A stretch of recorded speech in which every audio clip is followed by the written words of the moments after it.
Have you ever thought that an old blanket could change an entire life? On a snowy night in Milwaukee, a 9-year-old girl curled up in a quiet alley, clutching the last birthday gift from her mom. But that night, she did something wild.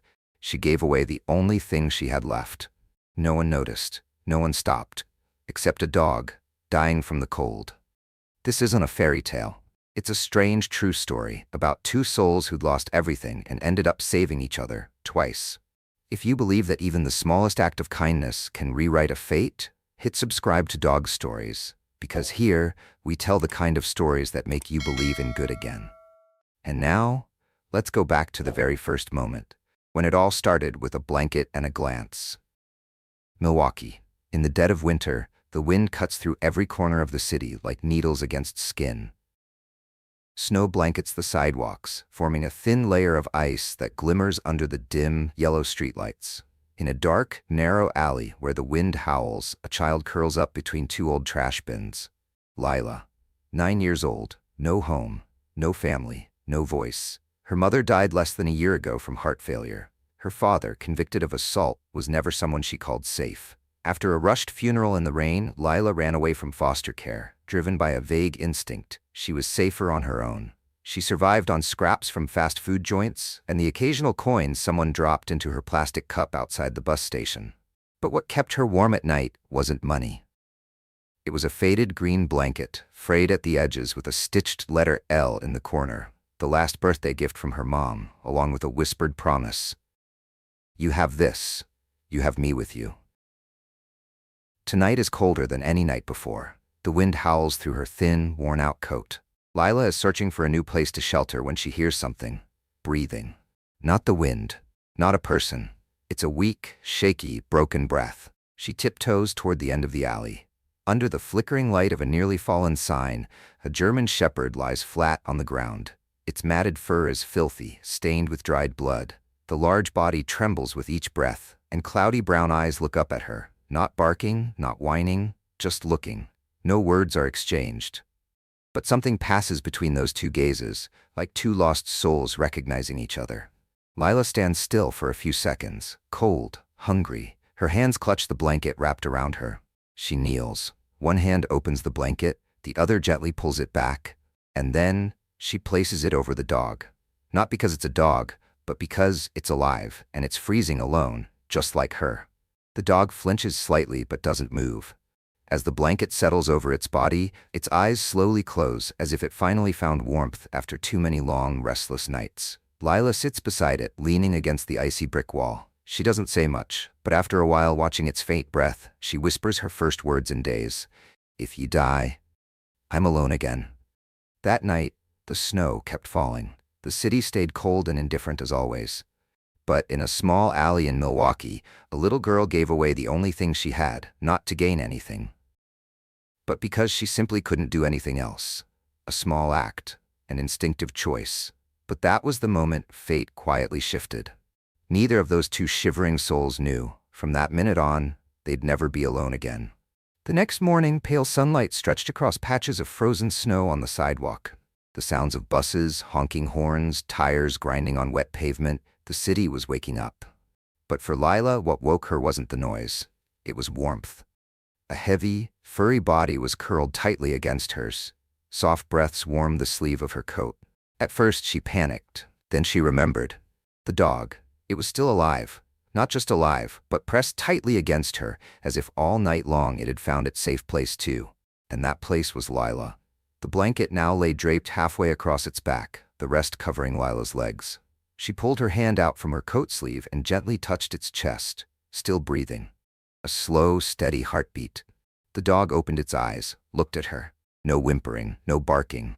Then, gave her hand a soft lick. Lila didn't smile, but for the first time in weeks, the corners of her mouth didn't turn down. For the next 2 days, they were glued together like shadows. Whenever Lila stopped at a crosswalk, the dog sat beside her. When she asked for food at a convenience store, it stood half a step behind, eyes tracking every move of the person in front of her. If anyone got too close, it silently stepped in between them and the girl. No one taught it that. It just did it. Like instinct, Lila started calling him Briggs. No special reason, just a name from a movie her mom used to play on repeat every winter. Captain Briggs, the one who never leaves anyone behind. It sounded familiar, but to her the name felt strong enough. Sad enough. Just right. Briggs didn't mind. Every time she called, he looked up. When she waved, he followed. No leash, no commands. One day at the subway station, two teenage boys started messing with her. They blocked her path, smirking. "Hey little girl, where you headed? Mind sharing that coat with us?" Before she could say a word, Briggs stepped in front of her, facing them squarely. Front legs braced low, ears up, eyes locked on one of them. No growl, no bark. Just a stare. But the pressure was like a wall. The two boys backed off, muttered something, then walked away. Lila didn't run. She just sat down, gently touched Briggs' neck, and whispered, "Thank you." People passing by glanced at them. A scruffy German shepherd and a homeless girl, and kept walking. But a few looked a little longer. Especially when they noticed how Briggs would scan the street every time Lila stopped to ask for food. Or how he'd position himself upwind, shielding her back as she slept under the awning of a cafe. Across the street, a middle-aged woman in a thick coat with neatly tied gray hair had stopped. She wasn't looking at Lila. She was watching the dog. Her eyes seemed to search for something familiar, a lost memory hiding in the middle of a busy street. That night, Lila flipped a plastic bin lid over to use as a bed. She split the sandwich she'd found in half. Briggs didn't lunge for it. He waited for her to take the first bite. Then he chewed the rest. She pulled the tattered blanket back over his back. "Briggs," she whispered. He tilted his head. "Waiting. You're not just some regular dog, are you?" Briggs just licked her hand, then rested his head on her lap. No answer. But there was something in his eyes. A secret. The wind sliced like razor blades. Each breath turned to fog. But beneath the freezing snow and the burnt smell still clinging to his fur, there was something warm. That warmth didn't come from the blanket, didn't come from the ground. It came from the girl. Briggs, or at least the name people once called him, lay there, half awake, as those tiny arms wrapped him in that worn-out blanket for the first time. A ragged piece of cloth, never meant to fight off a city's cold. But somehow it held on to a life that had nearly slipped away. No one had ever touched him that gently. No one had ever laid beside him without wanting something in return. It didn't remember how it got here, didn't know how many days or nights had passed.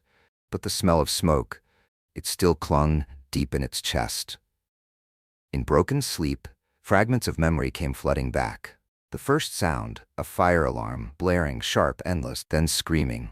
The crack of wood splintering. Fire, smoke, staircases collapsing into ash. It had run in with him, the man in uniform, face streaked with soot, signaling with his hand. It remembered that look between them, the look of two beings who'd faced death together. It remembered the scent of the young woman holding her baby, the baby's cries, the feel of its own jaws gently tugging someone's sleeve, pulling them out of the flames. And then, the explosion. A wall. Then darkness. No more commands, no more flashlights, just silence and pain.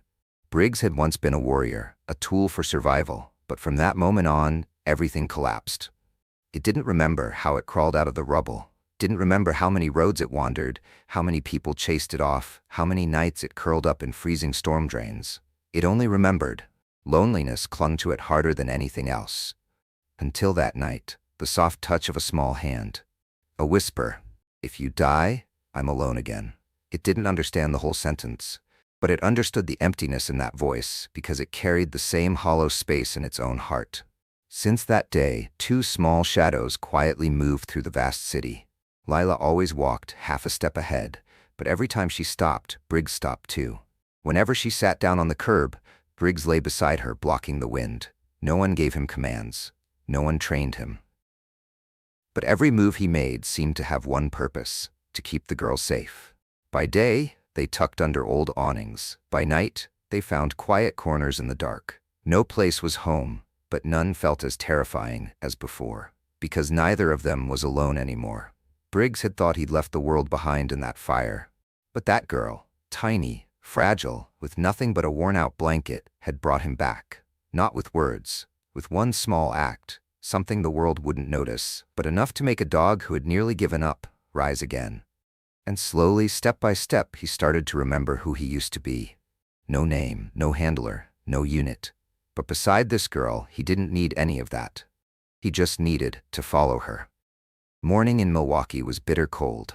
Adults rushed past with earbuds in, paper coffee cups in hand, eyes carefully avoiding anyone below middle class.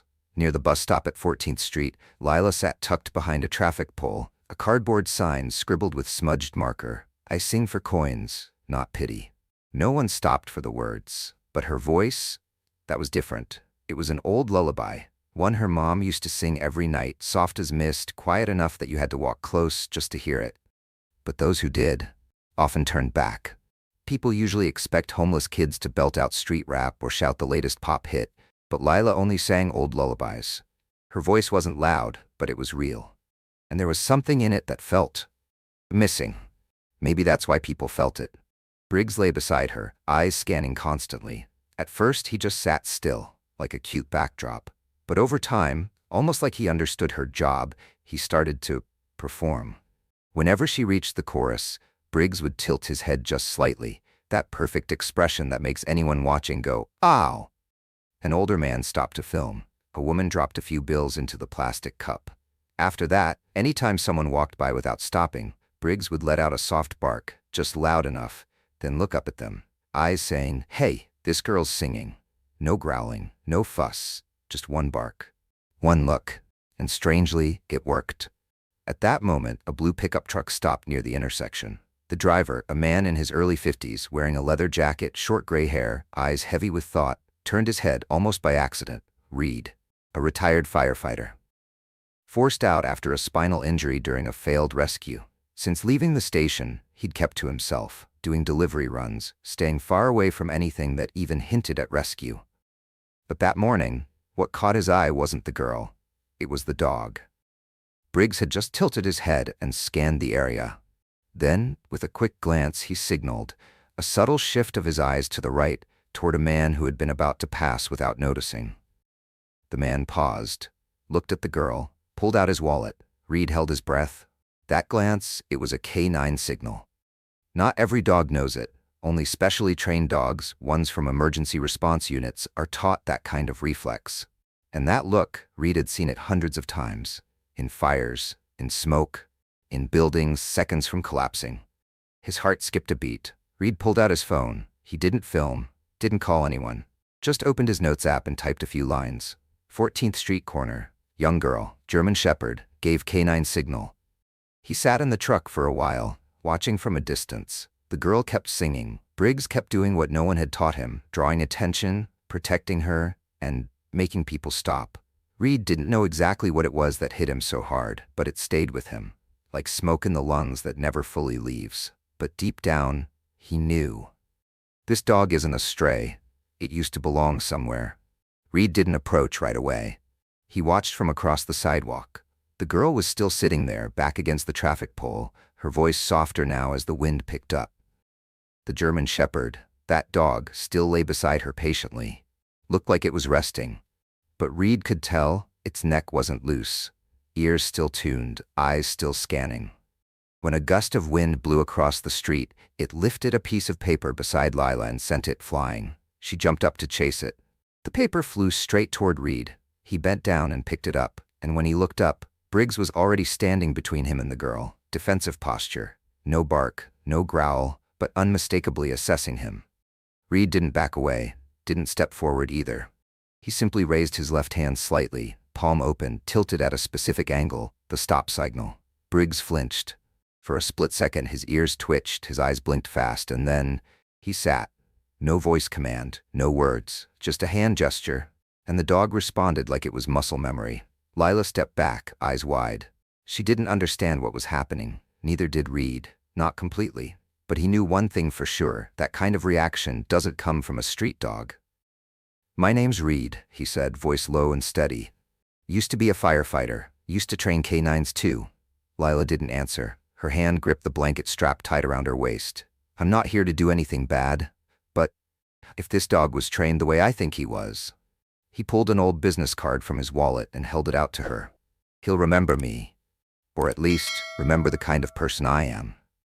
Briggs stood up and walked toward him, not fast, not threatening. He just stepped close enough to sniff Reed's hand, a soft, brief breath, then glanced back at Lila as if asking for permission. The girl didn't stop him, so Briggs didn't back off. Reed said nothing else. He simply placed the card on a nearby step and took a step back. "I'll come back tomorrow. If you were trained, you'll know how to find me." He turned and walked away. Briggs stayed there, watching him go, for a long, long time. That night, a light rain began to fall. Lila and Briggs found shelter in an old garage near a parking lot. Raindrops tapped against the rusted metal roof, water dripping slowly onto the cold concrete floor.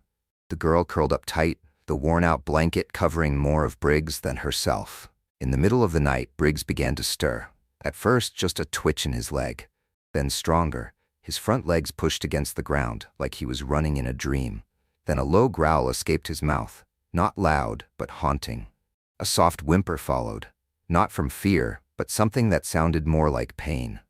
Lila jolted awake and turned toward him. She sat up and placed her hand on his back.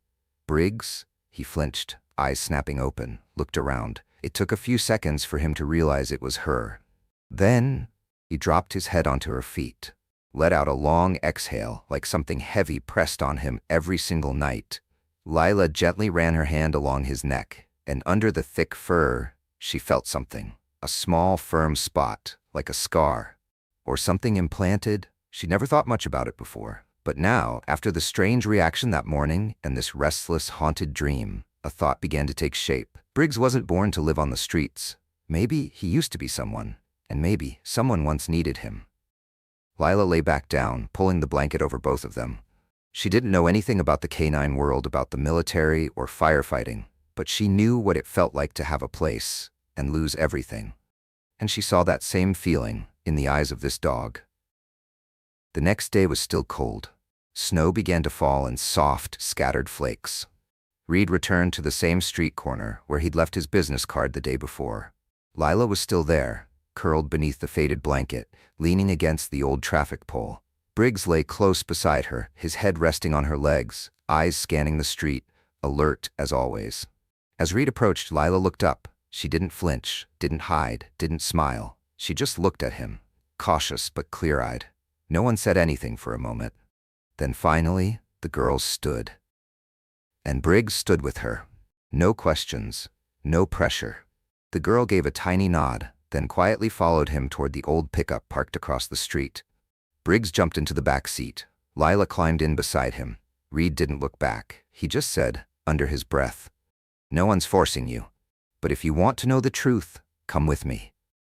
The engine rumbled to life, and the truck rolled slowly down a street lined with salt and sand for traction. Reed spoke again, calm and low. "I know a place. Old vet, doesn't ask questions, just needs to scan for a chip."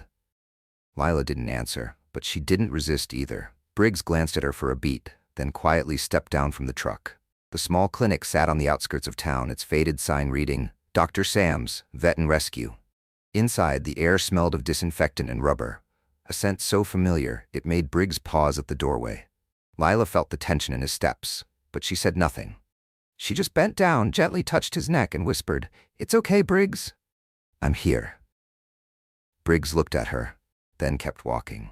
Dr. Sam was a middle-aged woman with gray hair tied in a high bun, small frame, sharp eyes. She didn't ask much when Reed brought Briggs in, just gave him a knowing look and said, "Let me guess, another lost four-legged veteran?" Reed smiled without confirming. He just gave a quick wink. "Help me check for a chip. I think this one used to do big things." "Doctor." Sam held the scanner over the back of Briggs' neck. A soft beep echoed in the room, but the code on the screen was just a faded string of characters missing the final sequence. "That's odd," she frowned. "Old military chip, encrypted model. Looks like it took a heavy hit. Can't read the full code." Reed held his breath. "Can you run it through the internal network?" Sam nodded. "I used to assist with military K9s for a few years. I've got a way." She stepped into the back room and entered the partial code into a private system. The screen loaded slowly. Lila stood beside Briggs, gripping the edge of the blanket so tightly her knuckles turned white. She didn't understand all the technical words, but she could feel it. Something was getting very, very close. A minute later, Dr. Sam stepped out, clipboard in hand, voice low and steady. "Official name, Briggs. Unit, K9 Rescue Team 6. Classification: Disaster Search and Rescue Dog. Last report: missing in the Westfield Fuel Depot explosion, February 14th, last year. Listed as deceased after successfully rescuing 5 people. Memorial already issued. Chip marked inactive from that date. No one said a word. For several seconds, the room stood still. Briggs didn't move. Lila looked up at him, eyes wide. Dr. Sam continued, quietly, "If this really is that dog, he survived. Crawled out of the wreckage, but the injuries were bad enough to damage the chip. No one could find him. He became a stray." Reed swallowed hard. "All year long, they've still been mentioning his name in training courses," Dr. Sam said softly. "He's a legend, thought to be dead." Lila didn't know what to feel. Briggs, a hero, a name people remembered? There was a memorial somewhere, with his name on it? She turned to look at him. Still the same dog, the one who walked every street beside her. Pressed against her at night. Took the cold, the hunger, even the hits, and never asked for a thing. And before all that, he saved 5 people from an explosion? And no one came looking for him afterward? Lila didn't cry, but her arms dropped to her sides, and in her mind, a question echoed. Not meant for anyone in particular. How does a hero get forgotten? If they really remembered you, why did they let you wander the streets for a whole year? Briggs turned to her, as if he understood exactly what she was thinking. He stepped closer, rested his head on her hand. That same old gesture. No words, but the warmth still there. Reed watched, his chest tight. Part of him wanted to call the K9 unit, to have Briggs return to where he officially belonged. But when he looked into Lila's eyes, he knew. If he made that call, he wouldn't just be reclaiming a dog. He'd be taking away the one thing she still believed in. Reed's house wasn't big. Tucked behind an old gas station on the edge of Milwaukee, it had a rusted water trough out back and a porch that still held 2 bowls, one for food, one for water, left over from the days he kept firefighting dogs. He lived alone. Quietly. And now, suddenly, he had 2 unexpected guests, a 9-year-old girl and a dog who was dead on paper. Briggs didn't act like a stranger. He walked straight to the rug by the fireplace as if he'd laid there before. Lila sat still, quietly taking in the room. The house was warm, but she kept wrapped in her blanket. Maybe from the cold. Maybe because she wasn't used to someone giving her shelter without asking for anything in return. Reed brewed some tea, then placed a cup of cocoa in front of her. "Just a few days," he said gently. "I'll help figure out the next step for both of you." Lila didn't speak, but she nodded. All evening, Briggs kept watch by the front door. He didn't sleep deeply, just drifted in and out, opening his eyes every time Lila shifted in her seat. He was still on alert. But for the first time in months, he didn't have to curl up against snow and wind. 2 days later, Reed got to work. He started gathering the paperwork, contacted the vet, filed an emergency support request for a homeless child, even reached out to an old friend at the police department to search for information on Lila. It would all take time, but Lila didn't seem to be in any hurry. She carried herself like someone who'd learned not to expect anything from the world. One evening, while Reed was rummaging through the medicine cabinet in the kitchen, Lila walked up quietly, holding something in her hands. An old women's wallet, its corners peeling, zipper barely hanging on. She opened it and pulled out a single photograph. Faded from time, but still clear enough to see 3 people. A young woman, black hair tied neatly back, wearing a janitor's uniform. A tall man in firefighter gear, smiling with a slight tilt. Reed. And between them, Briggs, younger, with a sleek coat and alert ears. Lila held the photo out to Reed. "This is my mom. She used to work at the fire station, cleaning, bringing meals. Sometimes, if she got off early, she'd let me come with her. I remember once she said, 'That's Mr. Reed, he always gives me extra muffins.'" Reed took the photo, stunned. "She was Alice? Alice Foster?" Lila nodded barely. Reed clutched the photo tighter in his hand. "My God, Alice was good people, always smiling, always brought leftovers from home." Reed's voice softened. "I remember she brought her daughter once, wild curls, big eyes like a deer's." He turned and looked at Lila. Really looked at her, maybe for the first time. "That was you?" Lila didn't speak, but the tears sliding down her cheeks said enough. That whole evening, she held the photo close, never letting it go. She sat next to Briggs, her fingers gently resting on his forehead, right where the old scar still lingered. She whispered, "So you came to my house once, I touched you and forgot. I was too little." Briggs lowered his ears, then tucked his head into her lap. He couldn't remember every face, but the smell, laundry soap, warm cookies, he'd caught that scent before, in a small kitchen, where a woman laughed easily and a messy-haired little girl ran barefoot. The fuel depot explosion, Reed explained, was Briggs's final mission. He saved 5 people before the entire roof collapsed. No one ever found his body. They assumed he died. There was a memorial. There was even a medal. But no one imagined. He survived. He crawled from the rubble, disoriented, bruised, starving. And somehow, Briggs found his way back to the only person left from the place that once gave him warmth. Lila placed her hand gently on his forehead.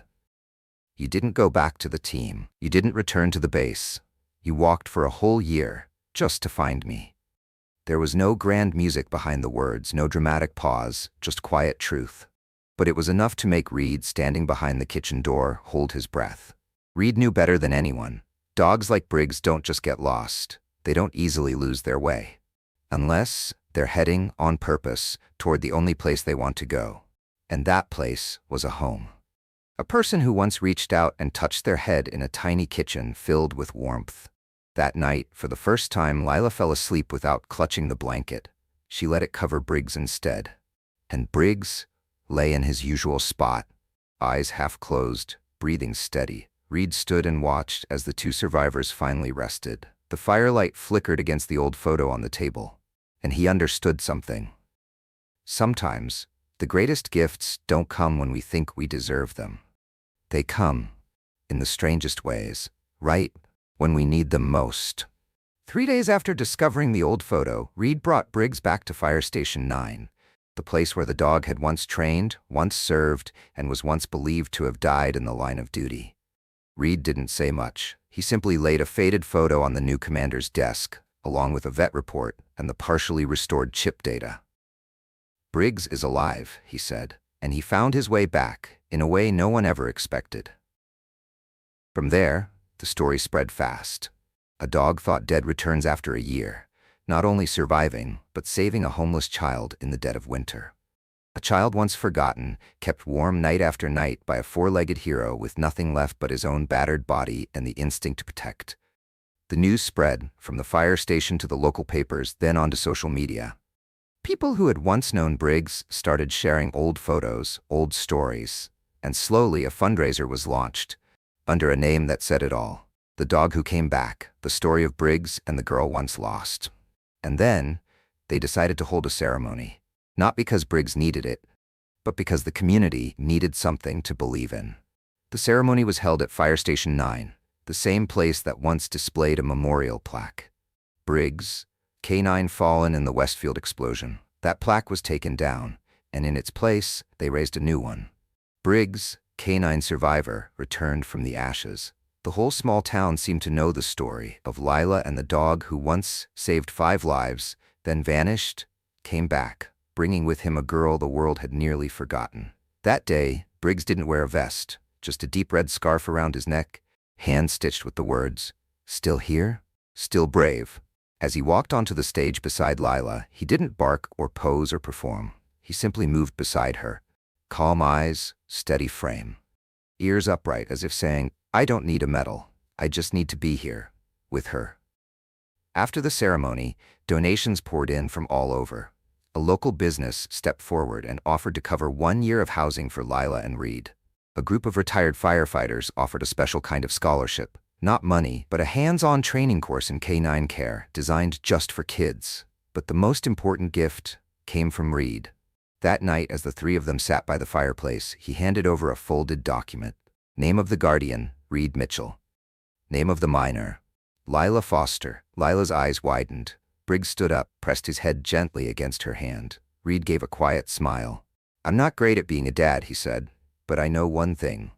No kid should spend their childhood on the streets just because the adults messed up." Lila looked at him for a long time, then nodded. Just a single nod.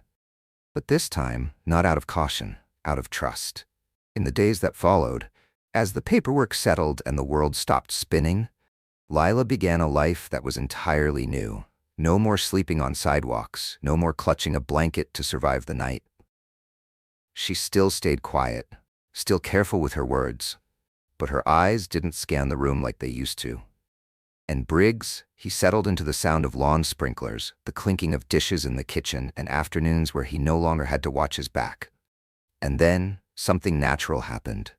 Reed became the one to teach Lila her very first lessons.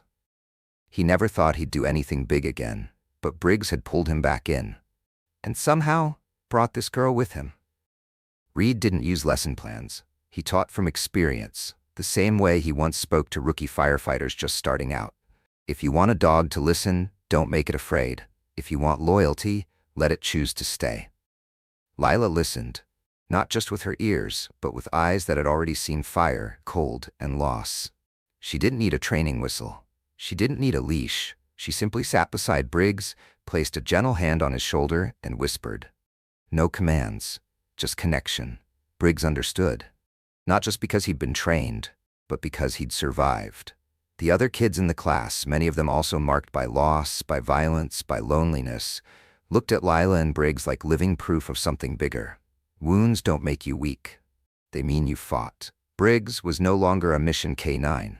He was a K9 of recovery. And Lila, she was no longer the girl curled under a blanket on the street. Now, she was a guide. Not with loud commands, but with a quiet hand placed on the back of the soul that once pulled her from the wreckage of her own life. Briggs still carried the scar, the place where the old chip once sat. But as Reed said, scars are proof you're still here. You made it through. A year had passed since that first snowy night. Milwaukee was still cold in winter, but Lila didn't feel the chill bite the same way anymore. Now she woke up each morning in a small, warm room, its walls covered in drawings by other kids, children who had once shivered just like she had. After a journey of survival and return, Lila officially became an assistant trainer at the therapy dog center. No one would have guessed that the girl who once sang lullabies on a sidewalk for coins would now be standing in front of a class next to professional trainers. Briggs, his coat full again, his step steady, walked beside her during every session. No longer the injured dog or the fallen hero. Now he was a living example. Gentle, steady, willing to lie still so that the children could learn where to place their hands and how to trust. Many of the kids who came here couldn't speak at first, just like Lila once couldn't. Some were afraid to touch the dogs, some couldn't let go of their mother's hand, some saw a threat in every shadow. But Briggs, he just sat there, breathing. And Lila, with her quiet voice and eyes that had seen enough to understand, gently reached into the dark spaces those kids were stuck in and started to pull them out. One Friday afternoon, Reed showed up at the center, carrying hot coffee for the training staff, like he always did.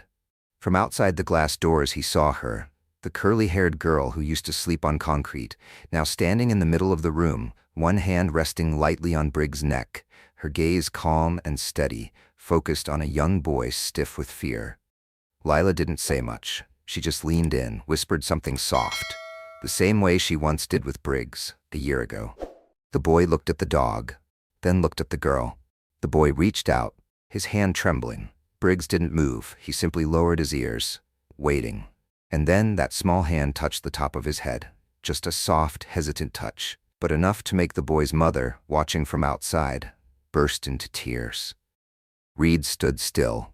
His heartbeat slowed as if time itself had paused to let him fully feel the weight of the moment.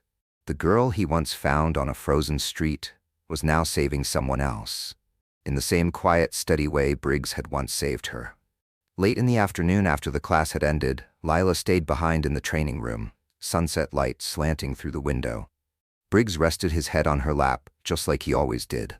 Lila reached into her pocket and pulled out a folded piece of paper, the lyrics to a song her mother once taught her. "You are my sunshine, my only sunshine." For the first time in months, she began to hum the tune again. Not to ask for money, not to be noticed, but because the song, like her voice, like her peace, like herself, had finally come back to her, along with safety. And something she thought she'd never have again, a home. Reed stepped in at that exact moment. He didn't say a word. He just sat down on a nearby chair, quietly listening. Briggs opened his eyes, looked at them both, then let out a long breath as if everything had finally fallen into place. And just like that, a girl who once feared speaking, a dog once burned, lost and wandering, a man who thought his useful days were over. Somehow, they found each other. In the middle of winter, in the middle of scars, in a life that had once seemed to shut every last door. The training center was quieter than usual that day. Not because the room lacked people, but because everyone was watching the girl at the center. Soft brown hair tied high, a quiet voice, clear, steady. Lila Foster, 10 years old, now an official assistant trainer. Today was her first session leading a class on her own. Briggs lay beside her, eyes half closed, like a wise old man pretending to nap. But everyone knew, if Lila so much as changed the rhythm of her breath, that dog would be on his feet in an instant. Reed sat at the back of the room, arms folded, shoulders slightly hunched, as if trying to hide how deeply it hit him. That foster father had seen Lila at her lowest point, cold, silent, alone, and today he was watching her stand in the light. Lila didn't say much. She didn't need to. Every word she spoke was deliberate, steady. Like a piece of music she'd practiced quietly in her heart for a very, very long time. Briggs won't do anything if you're tense, Lila said, calm and clear. If you want to approach him, kneel down first. Don't give him a command. Invite him. A boy, still shaky from a recent car accident, stepped forward. His hand trembled slightly, eyes avoiding direct contact. Briggs stayed still. Lila walked over, placed her hand gently on the dog's back. "He's waiting for you," she said softly. "Whenever you're ready." The boy reached out, touched Briggs' head for the first time. Midway through the session, the door opened. A staff member led in a new girl, thin, tangled hair, arms wrapped tightly around a worn fabric bag, eyes darting, cautious of everyone. Lila fell silent. That girl was a mirror, a reflection of herself 1 year ago. The same look, the same clenched grip, the same heartbreaking hesitation when stepping into the unknown. Briggs opened his eyes. He didn't bark, didn't move, just looked, and somehow, as if pulled by something invisible, the new girl walked straight toward the big dog. Closer. Then, without a word, she wrapped her arms around him, pressed her face into his neck, and let out a long, shaky breath. "Do I get to stay here too?" Her voice was small, fragile, like it could vanish with a gust of wind. Lila stepped forward. She didn't speak right away. She placed her hand gently on Briggs' back and looked the girl in the eyes, not with pity, not with false comfort. "Just truth. You get to stay," Lila said calmly. "Not because you have to be strong, but because you made it." The girl looked at her, and the tears fell onto Briggs's gray-brown fur. Lila leaned in, whispered something only Briggs could hear. He lifted his head and tapped the girl's chin softly with his nose. Reed turned away, as if something long buried had stirred again. At the end of the session, Lila packed up slowly. Briggs walked beside her, his steps slower now but steady as ever. A young trainer approached her. "You still keep that blanket?" Lila nodded. "It's on Briggs' bed." The trainer smiled. "Nice memory, huh?" Lila didn't answer right away. Her eyes drifted to the window where snow had started falling again. Then she spoke, just loud enough for the other to hear, not for anyone else, just to remind herself. "Sometimes, giving away the only thing you have gives you back everything you've lost." Briggs glanced up at her, then pressed his head gently into her hand. Lila tightened her grip around his neck. Just that one small gesture, enough to close a chapter and begin a new one. One no longer walked alone. No one gets to choose the life they're born into. And more often than not, we don't get to choose what gets taken from us. Lila didn't choose to be a child sleeping on sidewalks. Briggs didn't choose to be left behind in the ruins of a blast. But because they didn't get to choose, the miracle of what came next meant even more. A girl who lost her mother, a dog who lost his team. They met in the exact moment neither had anything left to hold on to. And with just a blanket, one small act no one noticed, the story began. Briggs wasn't the gift Lila had hoped for, and Lila wasn't a new owner in the way people usually mean. They didn't save each other just once. They kept saving each other, bit by bit, day by day. From cold to warmth, from silence to song, from loss to connection. Now, if you ever walk into the therapy center in Milwaukee, you might see a 10-year-old girl sitting quietly among a group of kids, her hand resting on the back of a German shepherd, the one with a faint scar on his shoulder. Maybe you won't know the story behind them, but you'll feel something about resilience, about fragile hope, and about the kind of lessons no one teaches, but your heart somehow remembers that sometimes, to be found, you have to be the one who gives first. What do you think about this story? Have you ever received something truly meaningful only after giving up what felt like the last thing you had? Drop a comment below. And don't forget to hit subscribe to Dog Stories so you never miss a story that reaches the deepest parts of you. Because sometimes it's the ones who can't speak, who teach us how to love exactly when we need it most.